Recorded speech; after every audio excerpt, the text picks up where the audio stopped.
bienvenue au Café de la Vérité. Il y a, sur une de mes vidéos, il y a un frère dans le Seigneur qui m'a écrit, qui m'a fait une demande. Il a demandé si on ne pouvait pas éclaircir au sujet de la Trinité. Alors, j'ai parlé avec notre frère et docteur de la parole, Yvon, de nous faire une petite étude pour nous expliquer vraiment ce que la Bible dit au sujet de la Trinité. Yvon, bienvenue à nos vidéos. Ouais, merci. Et je te laisse la parole. Et juste une petite rectification. Je ne suis pas docteur dans la parole. J'ai une certaine connaissance que le Seigneur m'a donnée, mais je ne suis pas un docteur. Je suis, comme toi, un simple auditeur, un serviteur qui aime Dieu et qui aime sa parole. Alors, pour répondre à cette question-là concernant la Trinité, je me souviens, on avait eu une réunion un moment donné chez Mario puis Manon. Puis je vous avais amené ce que le Seigneur m'avait montré sur la Trinité. Puis c'est ça un peu que je veux vous partager ce matin. Vous savez que parfois dans la Bible, il y a des mots, il y a des expressions ou même des exemples qui ne sont pas mentionnés. Mais il faut comprendre une chose, c'est que le principe est là. C'est la même chose pour la Trinité, puis même ce principe-là est même mis en application. Puis c'est ça qu'on va essayer de découvrir ensemble. La Trinité, c'est une des plus belles exemples. Il y en a plusieurs qui nous disent, puis ça c'est vrai, ce mot-là ne se trouve pas dans la Bible, donc il n'est pas vrai. Oui, c'est vrai que le mot ne se trouve pas dans la Bible. Tu es d'accord avec moi? Mais le principe est là. Le principe est là. Donc, pour voir d'où est-ce que ça a parti, le principe de la Trinité, il faut retourner à la source. Puis la source, c'est dans la Genèse, qui est le premier livre de la Bible. Tout part de là.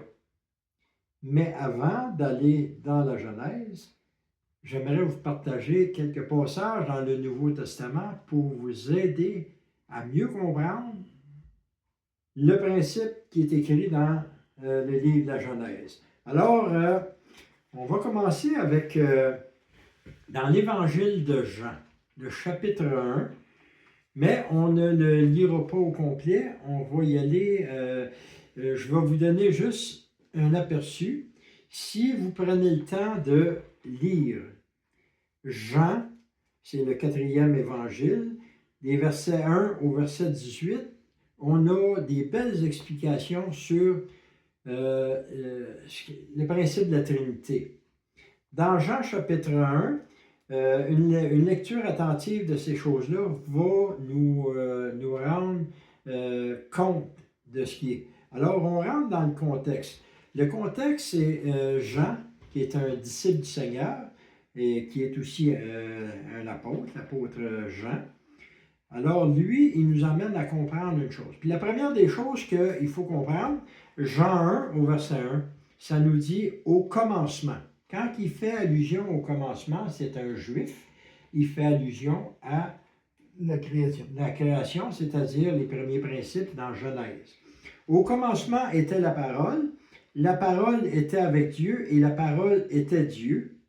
Elle était au commencement avec Dieu. Donc, chapitre 1, Jean nous introduit à sa façon qui est Jésus-Christ. Puis ici, il nous montre que Jésus-Christ, c'est qui? C'est la parole. Puis il dit que la parole était avec Dieu, puis la parole était Dieu. Donc, on voit que la parole, puis Dieu, c'est un. C'est un. Fait que, sur ce côté-là, on s'entend. Au verset 14, ça nous dit « La parole a été faite chair, elle a habité pleine de nous, pleine de grâce et de vérité. Et nous avons contemplé sa gloire, une gloire comme celle du Fils unique venu du Père. » Donc, ici, dans ce verset-là, on voit la parole, on voit le Fils, on voit le Père. Il manque une chose. Il est mentionné ici, elle est habitée parmi nous, c'est-à-dire lorsque Dieu a pris la forme du Fils pour venir ici sur cette terre pour accomplir le sacrifice parfait, alors il dit qu'elle est pleine de vérité. La vérité, ça, c'est un mot-clé qu'on va voir dans quelques instants.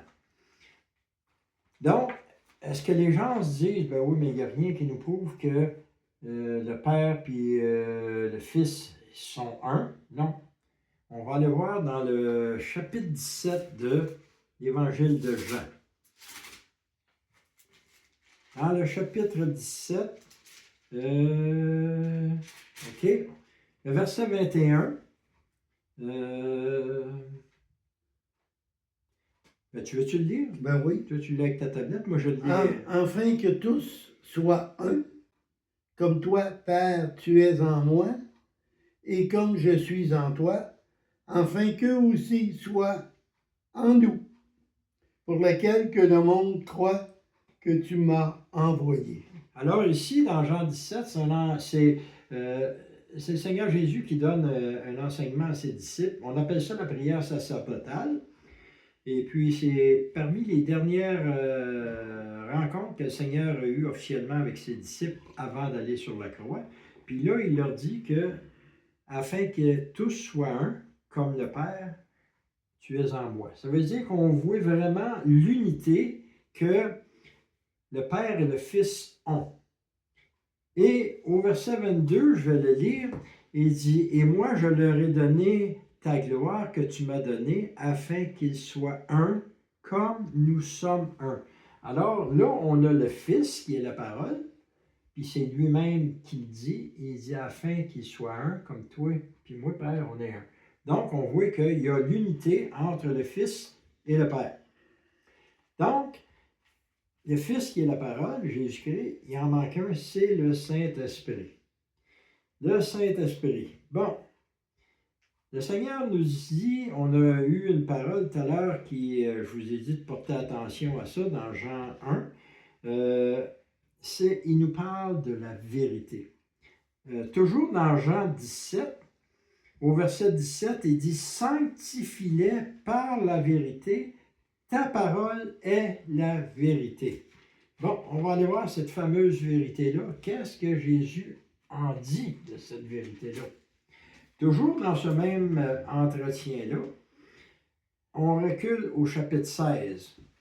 Au chapitre 16, on ne lira pas tout le contexte, mais entre les versets 5 à 15, le Seigneur Jésus dit aux disciples, et je vais vous en parler, moi, de l'Esprit.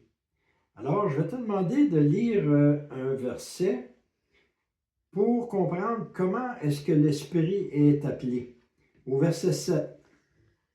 Cependant, je vous dis la vérité, et il vous est avantageux que je m'en aille, car si je ne m'en vais pas, le Consolateur ne viendra pas vers vous, mais je m'en vais et je vous l'enverrai. Donc, ici, on a un nom. Jésus l'appelle le Consolateur. Puis, le passage continue, puis il nous parle du Consolateur. Maintenant, il donne une spécification exactement qui est le Consolateur, au verset 13. Quand il sera venu, lui, l'Esprit avec un grand E, l'Esprit de vérité. Oh, le Seigneur Jésus, on a vu dans Jean 17, puis dans Jean 1, il dit, ta parole, c'est la vérité.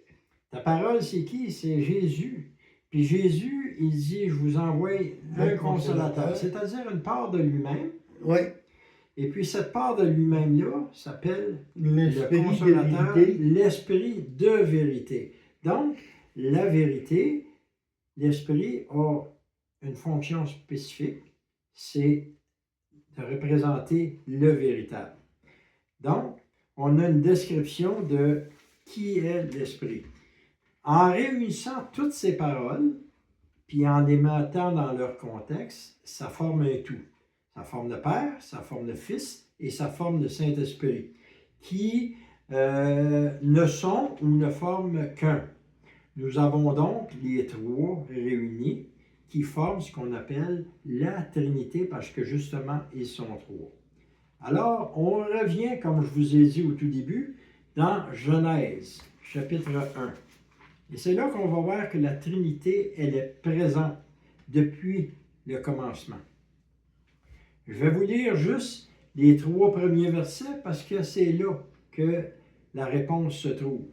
Ça nous dit, au commencement, Dieu créa le ciel et la terre. Donc, on a qui? On a Dieu. C'est Dieu le Père. Oui. OK? La terre, elle était, au verset 2, excusez, la terre, elle était informe et vide. Il y avait des ténèbres à la surface de l'abîme, mais l'Esprit, avec un grand E, l'Esprit de Dieu planait au-dessus des cieux, des eaux. Donc, on a le Père, puis on a l'Esprit. Oui. Il manque le Fils. Verset 3. Dieu dit. Le mot dit, là, ça, c'est la clé. Je vais vous l'expliquer dans pas long. Dieu dit que la lumière soit et la lumière fut. Dieu dit, je vous ai dit que c'est la clé. La clé, c'est tout simplement que c'est Dieu qui a parlé. S'il a parlé, c'est que la parole s'est exprimée. Puis si la parole s'est exprimée, on a vu, c'était qui la parole? C'était Jésus, le Fils. Donc, on a Dieu le Père, Dieu l'Esprit et Dieu le Fils. La Trinité, elle est là depuis le tout début de la création. Donc, cette Trinité-là, elle était vraiment présente. Dieu est Dieu, il fait selon son désir, puis il a manifesté la Trinité de façon extraordinaire. Je dirais même que c'était hors de l'ordinaire. Pour manifester sa présence trinitaire sur terre, il l'a fait lors du baptême de Jésus-Christ. C'est ça qu'on va aller voir, encore pour prouver que la parole, elle est vraie. Je vais te demander d'aller voir dans le prophète Ésaïe, au chapitre 66, puis moi, je vais aller dans Matthieu 3. OK. Bon.